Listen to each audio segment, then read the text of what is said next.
আসসালামু আলাইকুম বন্ধুরা, কেমন আছো? সকালে শীতের সকালে চলে আসলাম তোমাদের মাঝে। আজকে আমি মাসকলাইর ডাউল রান্না করব পালং শাক দিয়ে, দেখতে থাকো।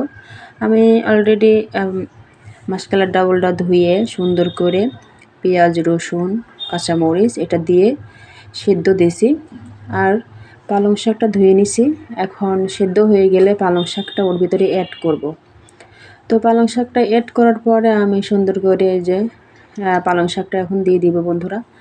তো পালং শাক দেওয়ার পরে আমি কিছুক্ষণের জন্য ঢেকে রাখবো যাতে সেদ্ধ হয়ে যায়। তো আসলে শীতের মধ্যে পালং শাক দিয়ে মাসকলাইর ডাউল দিয়ে ঘাঁটি অনেক মজা লাগে শীতের সকালে। তো আমাদের গ্রামে আসলে এগুলা খাই, জানি না তোমাদের কে কে কোথায় থেকে দেখবে, তোমরা খাও নাকি জানি না। তো আমার আসলে শীতের মধ্যে এটা খাইতে খুব মজা লাগে। তো বন্ধুরা চলে আসলাম।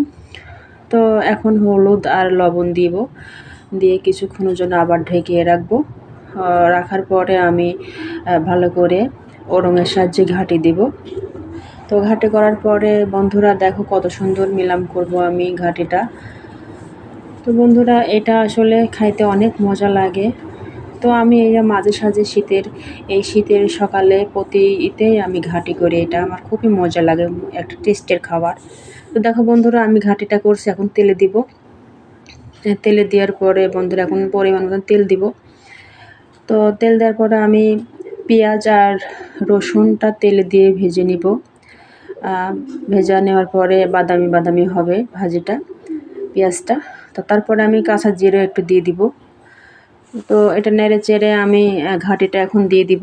তো বন্ধুরা অবশ্যই ভালো লাগলে আমার চ্যানেলটা অবশ্যই সাবস্ক্রাইব করবো। বন্ধুরা ওকে, ভালো থাকো, সুস্থ থাকো। ওকে, আল্লাহ হাফেজ।